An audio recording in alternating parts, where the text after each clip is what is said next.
अब तक आपने देखा, गोकुल में किया एक गज ने आक्रमण, उधर कंस ने किया अनलासुर का आह्वान और रचा एक नया षड्यंत्र। जो अग्नि से बचेगा वो गज से मारा जाएगा, और जो गज से बचेगा उसे अग्नि भस्म कर देगी।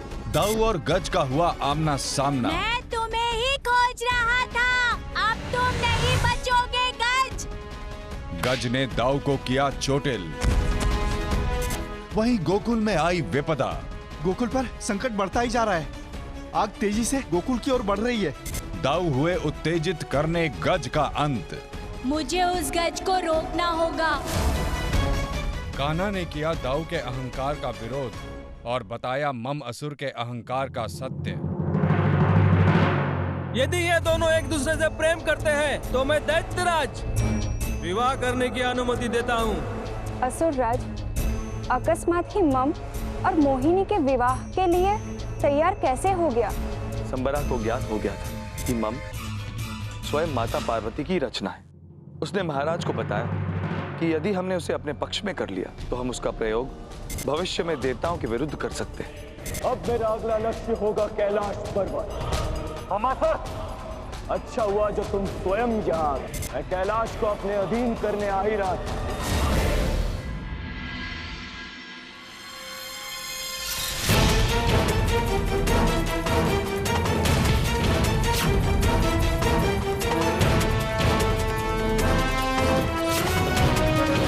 हार मान लो गणेश, तुम मुझे पराजित नहीं कर सकते। तुम्हारा अंत करके मैं पूरे कैलाश का स्वामी बन जाऊंगा। ना तुम मुझे रोक सकते हो ना कोई और। मत भूलो गणेश, यदि तुम माता पार्वती के पुत्र हो तो मेरा भी जन्म माता पार्वती से हुआ। तुम्हारा जन्म माता पार्वती से अवश्य हुआ है, किंतु तुम अपना मार्ग भटक गए।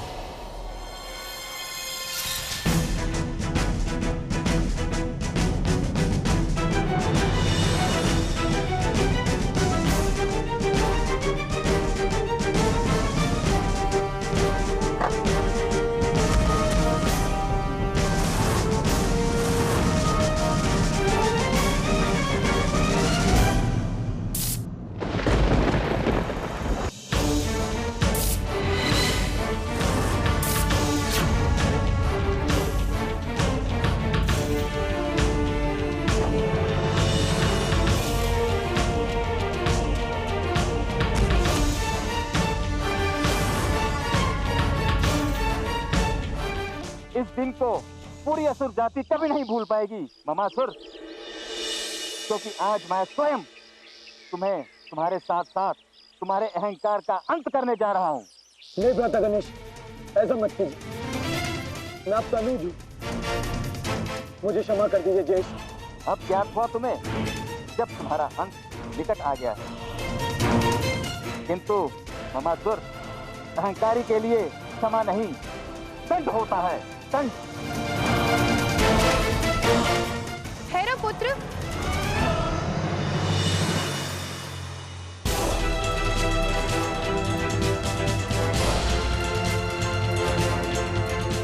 बातें आप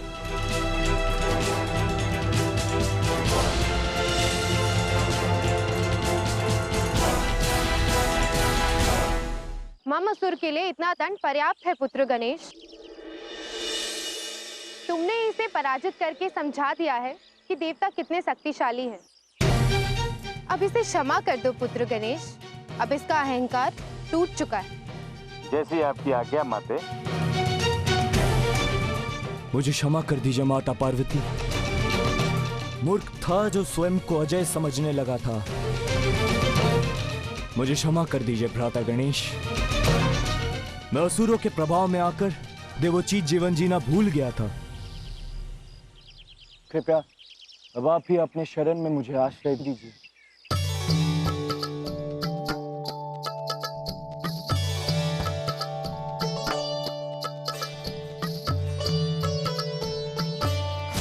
और उसके पश्चात मम असुर पुनः मम बन गया और अपना शेष जीवन उसने श्री गणेश की तपस्या कर उन्हें समर्पित किया।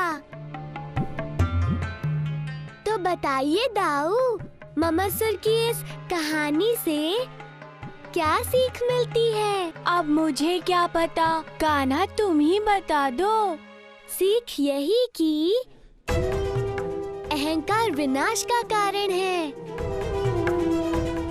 इसे स्वयं पर कभी हावी नहीं होने देना चाहिए। और दाऊ, आप भी आज वही भूल कर रहे हैं। मैंने पहले भी कहा था और पुनः कहता हूँ, उस गज से द्वंद्व करने का हठ त्याग दीजिए। हर समस्या का हल बल के प्रयोग से नहीं होता। सही कहा तुमने, किंतु तुमने गणेश जी और ममासुर की कहानी कहाँ सुनी? अरे हमारे कान्हा को नहीं पता होगी तो भला किसे पता होगी? हमारा कान्हा तो मैया ने मुझे ये कहानी सुनाई थी। मैं उनका प्रिय पुत्र जो हूँ, है ना दाऊ? हाँ।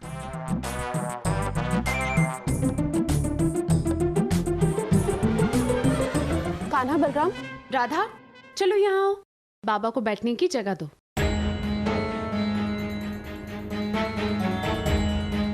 नंदराज, पहले तो केवल हमें अनुमान था, किंतु अब हमें ज्ञात हो गया है कि अग्नि दक्षिण दिशा से ही बढ़ रही है। ये देखिए, और इसने गोकुल के पूर्व और पश्चिम भाग को भी अपनी चपेट में ले लिया है। और अनुमान है कि दोनों ओर से बढ़ती हुई उत्तर दिशा की ओर पहुंच जाएगी। इसका अर्थ समझ रहे हैं ना नंदराज? गोकुल चारों ओर अग्नि से घिर जाएगा। बचकर निकलने का कोई रास्ता नहीं रहेगा नंदराज। इस समय आग से बड़ा संकट तो वो बेकाबू गज है नंदराज, जो गोकुल के निकट आ चुका है। जैसा आप देख रहे हैं, गोकुल में प्रवेश करने के 3 ही मार्ग हैं। वो गज कहीं से भी गोकुल में प्रवेश कर सकता है।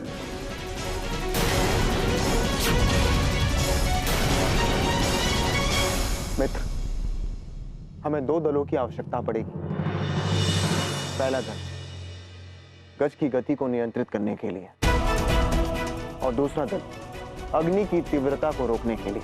तुम ठीक कह रहे हो मित्र, और इसके लिए हमें कुछ कुशल महावतों की भी आवश्यकता होगी। तुम दोनों जाओ और अग्नि को रोकने का प्रयास करो। मित्र, हमें आज रात्रि में ही उस गज को पकड़ना होगा। गुरुदेव, अभी हमें यहाँ से कहीं और चलना होगा। देखिए ना, 3/4 क्षेत्र में अग्नि लग चुकी है, और ऊपर से वो हाथी। अब ना रहेगा गोकुल, ना रहेंगे गोकुलवासी, और ना रहेगा वो कृष्णा। सैनिकों, किसी भी स्थिति में आज रात्रि ये कार्य हमें करना है। अब कल सुबह की सूर्य की पहली किरण के साथ साथ मेरे नए जीवन का आरंभ होगा। चलो मित्र, चलो। चलो बाबा।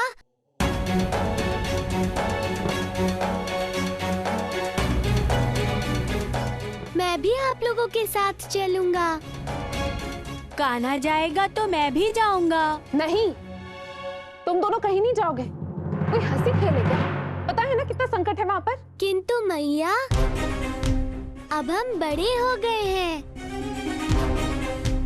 और आपको स्मरण है ना मैया, बाबा ने मुझे गौशाला की गायों की रक्षा का उत्तरदायित्व भी सौंपा था।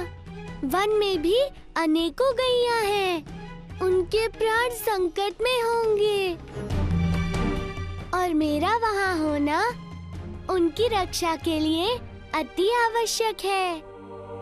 नहीं लल्ला, वो किसी को भी क्षति पहुंचा सकता है, और तुम अभी इस कार्य के लिए छोटे हो। और वन में गज कहाँ है ये किसी को भी पता नहीं है। हम जानते हैं गज कहाँ है।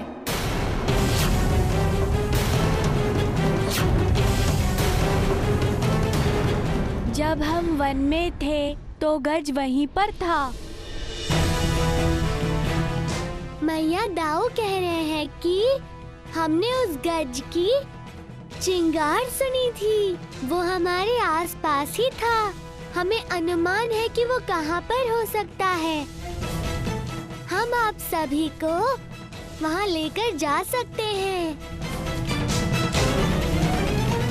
यदि ऐसा है तो ठीक है। किंतु आर्य नहीं यशोदा, हम समय व्यर्थ में गवा नहीं सकते। हमें शीघ्र अतिशीघ्र गज को पकड़ना है और तुम्हें चिंतित होने की आवश्यकता नहीं। हम दोनों मिलकर बालकों की सुरक्षा करेंगे।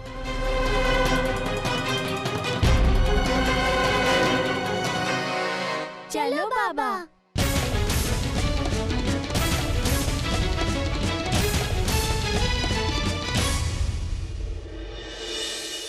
क्या हुआ पुत्री? क्या सोच रही हो?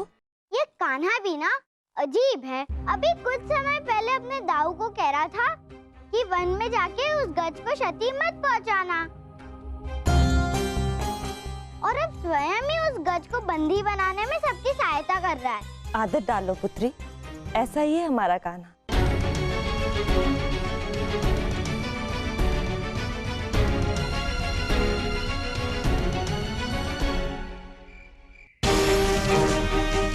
मित्रों, हमें यहीं पर रुककर गज की ध्वनि को सुनना होगा। और हाँ, ये हम सबको स्मरण रहे, गज जैसे ही हमारे समीप आएगा हम उसे घेर कर पकड़ लेंगे। किंतु गज को किसी भी प्रकार से कोई हानि नहीं होनी चाहिए। हम गज को पकड़ने आए हैं, मारने नहीं आए हैं। ठीक है? चिंता मत कीजिए नंदराज, इन बाणों से उसके प्राणों को कोई संकट नहीं होगा। ठीक है, किंतु सावधान रहना। लगता गज यहाँ नहीं है। चलो आगे बढ़ो। नहीं बाबा, गज यहीं कहीं होगा। जब हम वन में आए थे तो यहीं उसके होने के संकेत मिले थे। ये वो स्थान नहीं है। हमें आगे बढ़ना चाहिए। ये तुम क्या कह रहे हो कान्हा? यही तो वो स्थान है, तुम भूल कैसे गए? हो सकता है कि गज कहीं और चला गया हो। हमें आगे चलकर देखना चाहिए। चलो।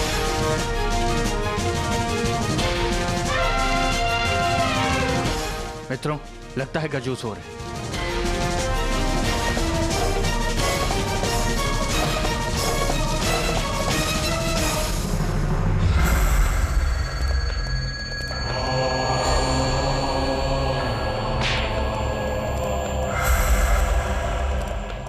रुक जाओ।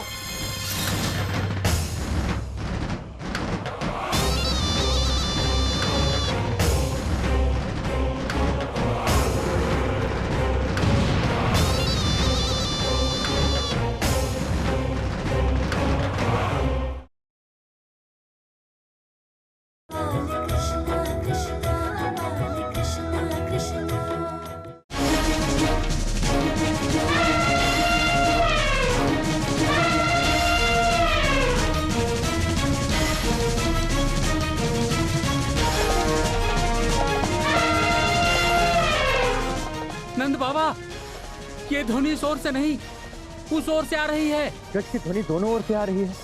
ये कैसे हो सकता है मित्र? इसका तात्पर्य ये है, गज एक नहीं, दो गज है।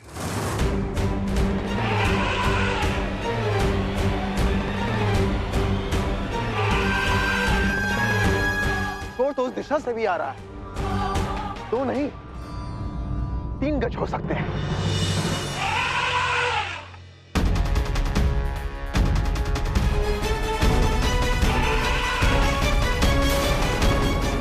ठीक है, अब हमें 3 दल बनाने होंगे और प्रत्येक दल में 5-5 लोग होंगे। हमें तीनों दिशाओं में जाना होगा क्योंकि हमें गज को पकड़ना अति आवश्यक है। एक दल उस दिशा में जाओ, दूसरा दल इस दिशा में जाए।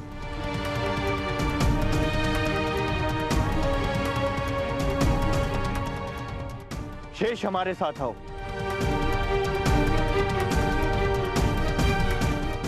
और कान्हा बलराम, तुम भी हमारे साथ आओ।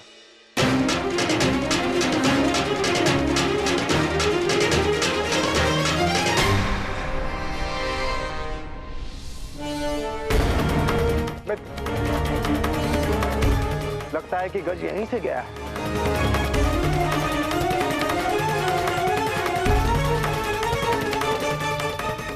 किंतु ये कैसे हो सकता है मित्र? ऐसा लग रहा है ये मार्ग किसी ने जानबूझकर बनाया है। किंतु ये गज ऐसा क्यों करेगा? हाँ मित्र, भला ये कैसे संभव है? एक गज ऐसा कैसे कर सकता है? प्रतीत हो रहा है कि गज ने ये मार्ग स्वयं ही बनाया है।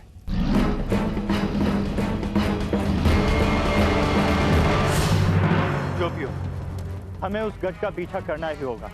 चलो आगे बढ़ो। मित्रों, सब लोग सावधान हो जाओ, गज हमारे समीप ही है। नंद बाबा, हम अपनी दिशा में आगे बढ़ रहे थे, तभी गज के बनाए मार्ग हमें दिखे। नंदराज, उस ओर भी गज का बनाया मार्ग दिखा, और आश्चर्य की बात तो ये है, उस मार्ग के कारण गोकुल की ओर अग्नि नहीं बढ़ पा रही है। अर्थात ये मार्ग गज ने बनाया है अग्नि को रोकने के लिए। भला एक गज ऐसा क्यों करेगा? ये सब क्या है कान्हा?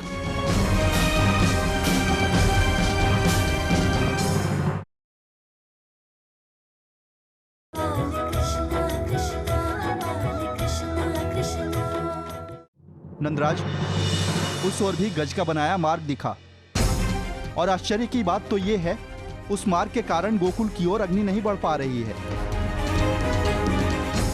ये सब क्या है कान्हा? मेरे साथ चलो दाऊ, अभी सब समझ आ जाएगा।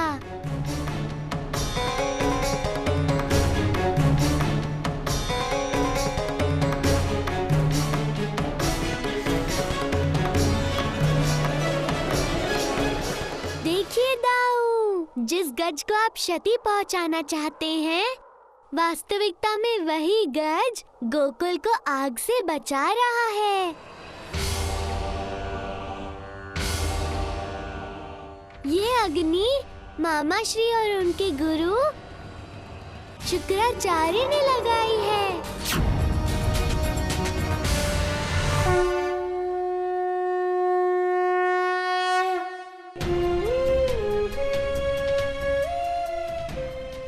आप धन्य हैं श्री गणेश, आपके कारण ही इस गोकुल का संकट टला है।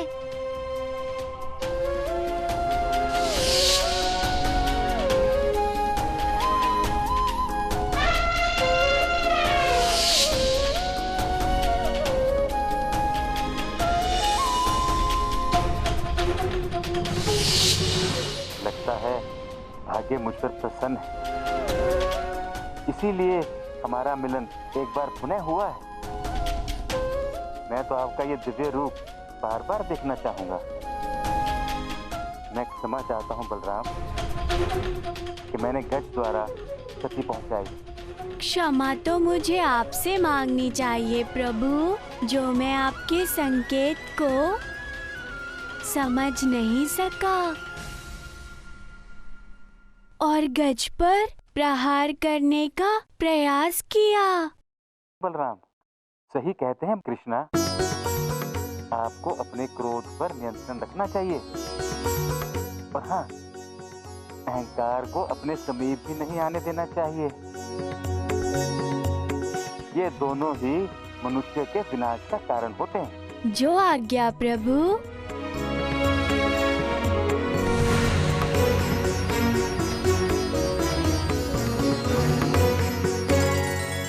मामा श्री का श्रम पुनः मिट्टी में मिल गया दाऊ। मामा श्री, लगता है आपका पुनः घर जाने का समय हो गया है।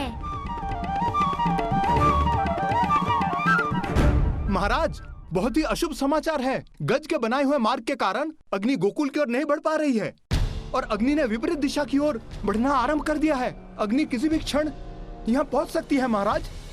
हमें यहाँ से यथाशीघ्र निकलना होगा महाराज।